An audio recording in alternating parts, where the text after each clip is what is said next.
Comenzamos esta emisión hablando de esta que es la cifra económica del día, no solo en Colombia, la cifra económica en el mundo. 650.000 millones de dólares, una cifra que no nos cabe en la cabeza y que corresponde a los recursos de los derechos especiales de giro que distribuyó hoy el Fondo Monetario Internacional entre los 190 países que son miembros de este organismo. La cifra fue asignada de acuerdo con el porcentaje de participación que cada país tiene en el capital de este organismo multilateral. Además, es una emisión histórica de recursos del fondo, ya que nunca se había hecho una suma tan grande a través de estas emisiones de activos de reserva. Y de esta cifra, 650.000 millones de dólares distribuidos por el Fondo Monetario Internacional para el mundo, una parte viene para Colombia. Por eso le quiero dar la bienvenida al doctor César Arias, director de Crédito Público del Ministerio de Hacienda de Colombia. Doctor Arias, buenas noches, bienvenido a Signo Pesos, ¿cómo ha estado? Muchas gracias, Víctor. Un saludo para ti, para el equipo de trabajo de Signo Pesos y para la audiencia que nos está observando. Doctor Arias, antes de hablar del tema Colombia particularmente, ¿por qué no nos explica cuál es la importancia para el mundo de esta emisión que hace el Fondo Monetario Internacional? ¿Por qué toma una decisión así? Y esa cifra ¿servirá para qué? Es que estamos hablando de una cosa bastante grande, 650.000 millones de dólares. Esta es la emisión de liquidez internacional más grande de la historia. El Fondo Monetario Internacional, como usted bien lo ha dicho, acaba de inyectar a la economía internacional 650.000 millones de dólares. Yo quiero dar un poco de perspectiva. Solo se han producido 4 inyecciones de capital, digamos, de liquidez, de derechos especiales de giro. La última de ellas en el 2009, en el contexto de la crisis financiera internacional, y en ese momento la inyección no llegó ni siquiera a los 200.000 millones de DEX. Esta vez la inyección es de 456.000 millones de DEX, prácticamente 3 veces. ¿Por qué se hace? Porque los países que respaldan al Fondo Monetario Internacional están conscientes de la importancia de proveer soluciones para sus miembros ante la pandemia del COVID-19 y por eso han decidido distribuir a sus 190 países miembros este monto de 650.000 millones de dólares.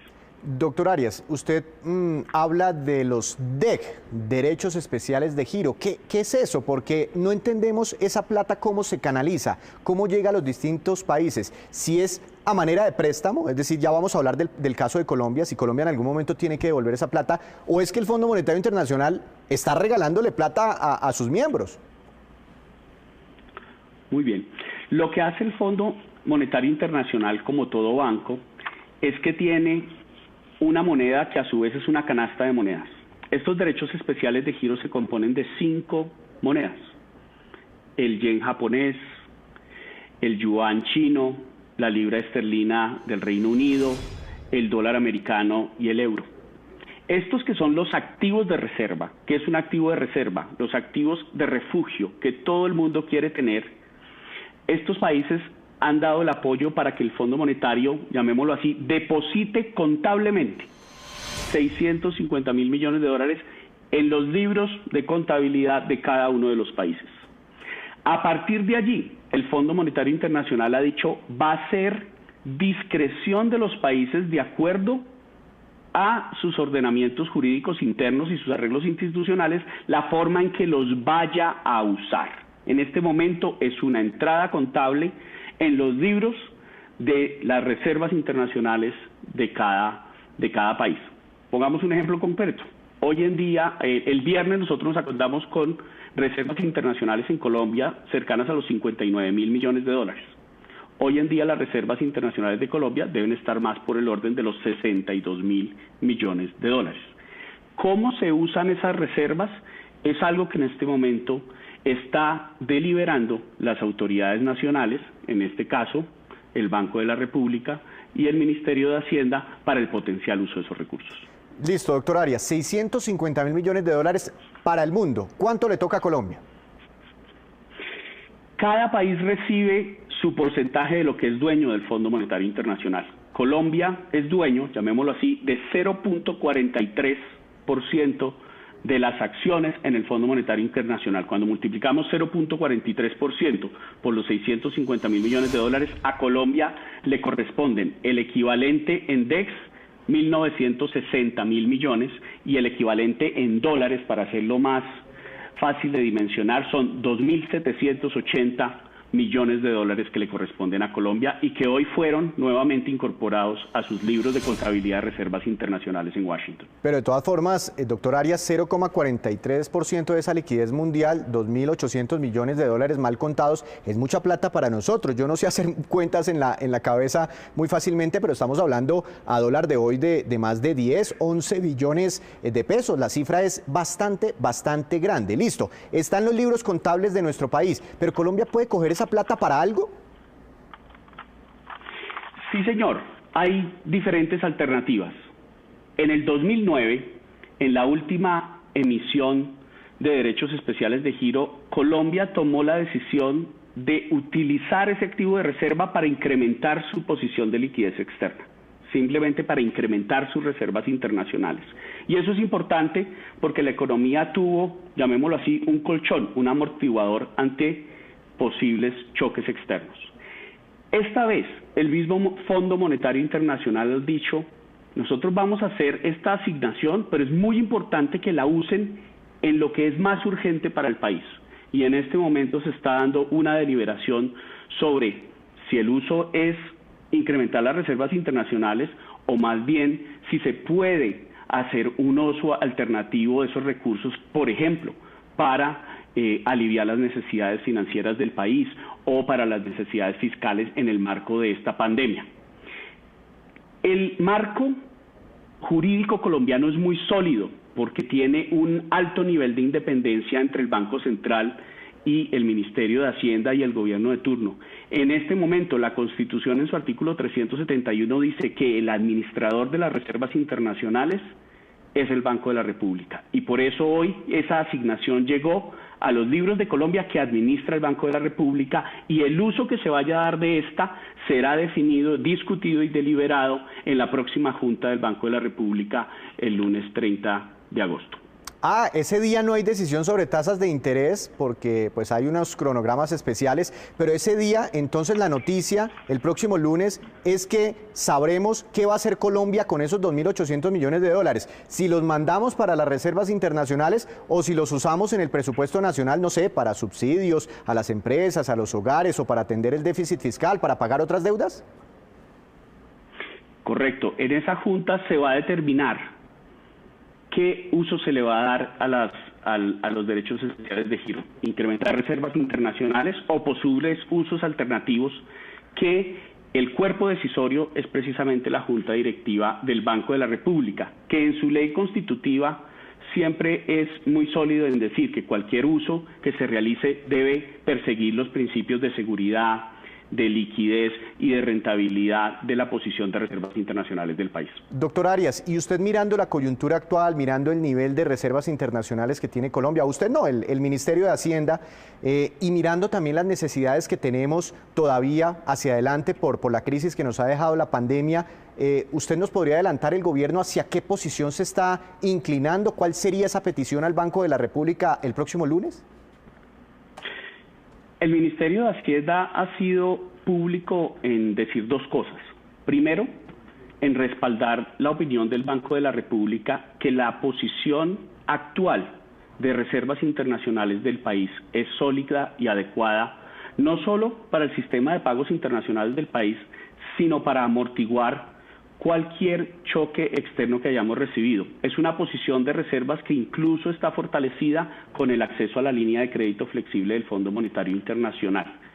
Es decir, nuestras reservas son adecuadas incluso antes de que llegaran los 2.780 millones de dólares. El Ministerio de Hacienda ha sido respetuoso del arreglo institucional que hay en este momento, porque la decisión finalmente es de la Junta Directiva del Banco, pero ha puesto a consideración la posibilidad de que se puedan utilizar esos recursos en usos que tienen que ver con las necesidades fiscales que se han multiplicado en el país a raíz de la pandemia del COVID-19. Es decir, hay un planteamiento para que entre al presupuesto y para que se utilicen en las necesidades esos recursos que tenemos como país en este momento. Doctor Arias, pues estaremos muy pendientes de la Junta del próximo lunes. Eventualmente, si usamos esa plata para las reservas internacionales, ¿hay que retribuírsela en algún momento al Fondo Monetario Internacional o hay que pagarle una tasa de interés? ¿Y qué pasaría en el caso de si usamos esa plata en gasto fiscal, en subsidios, no sé, pagando otras deudas en el presupuesto de la Nación? ¿Habría que devolvérsela en algún momento también al Fondo Monetario o pagar de alguna tasa de interés? Es muy importante aclarar que este no es un regalo del Fondo Monetario Internacional necesariamente a los países. Es una inyección de liquidez que en un primer momento sirve para fortalecer sus reservas internacionales. Usarla depende de qué mecanismos existen en la legislación local para poder trasladar esos recursos que hoy están en la hoja de balance del Banco Central y que, por ejemplo, pudieran ir a la hoja de balance del gobierno a través de operaciones que en el ordenamiento legal colombiano pues son muy claras. Una última pregunta, doctor Arias, pues son bastante dólares los que tienen ustedes en un bolsillo por allá en el extranjero. Primero, por la venta de ISA, deben tener más de 3.600 millones de dólares esperando por allá para ingresarlos al país en algún momento. Y eventualmente, usted ya nos explica, dependerá del Banco de la República y de la reunión de la Junta del Banco de la República, qué hacer con estos otros casi 2.800 millones de dólares. Cuando sumamos todos esos recursos, pues estamos hablando de un influjo de divisas que podría llegar en algún momento muy grande a nuestro país, afectando la tasa de cambio. Eventualmente, si les dejan usar esa plata para el presupuesto, ¿cómo sería el traslado de esos dólares a nuestro país para que no genere sobresaltos en la cotización del dólar? Sí, muchas gracias. Una pregunta muy importante, porque lo primero que yo diría es que hay un gran beneficio de esto, y es que la posición de liquidez externa del país, de Colombia, de la cual el Banco de la República, el Ministerio de Hacienda hacen parte, se ha visto fortalecida por este influjo que usted ha mencionado de capital de cerca de 2.780 millones de dólares. Es mejor tener más divisas que menos divisas, particularmente en un contexto de alta volatilidad y en un contexto de alta incertidumbre sobre las necesidades que ha derivado esta pandemia. Segundo, mandar un mensaje de estabilidad a los mercados. Esta no es la primera vez que Colombia recibe un flujo de capitales tan significativo. Recuerde usted, por ejemplo, que en diciembre del año anterior el país recibió 5.400 millones de dólares provenientes de un desembolso de la línea de crédito flexible justamente con el Fondo Monetario Internacional, y siempre nuestra égida ha sido no generar distorsiones ni inestabilidad ni en el mercado cambiario ni en las expectativas del mercado. Cualquier monetización, como usted lo ha llamado, la realizaremos de manera prudente y observando no solo nuestras necesidades en dólares, que también tenemos por servicio de la deuda, por intereses, por gastos en embajadas, etcétera, sino también ver esa temporalidad de nuestros gastos en pesos y ir monetizando de una manera prudente, gradual y con criterios de seguridad, liquidez y estabilidad del mercado cambiario. Doctor Arias, muchas gracias por esta explicación para los televidentes de Signo Pesos y bueno, quedamos con la tarea de estar pendientes de la Junta Directiva, la próxima Junta, reunión de política monetaria del Banco de la República en Colombia, donde el ministro de Hacienda tiene una silla, ¿no? Él participa dentro de esas decisiones. Gracias, que tenga una feliz noche. Un gusto conversar con ustedes. Feliz noche a los amigos de Signo Pesos. Noticia económica más importante del planeta en la jornada de hoy.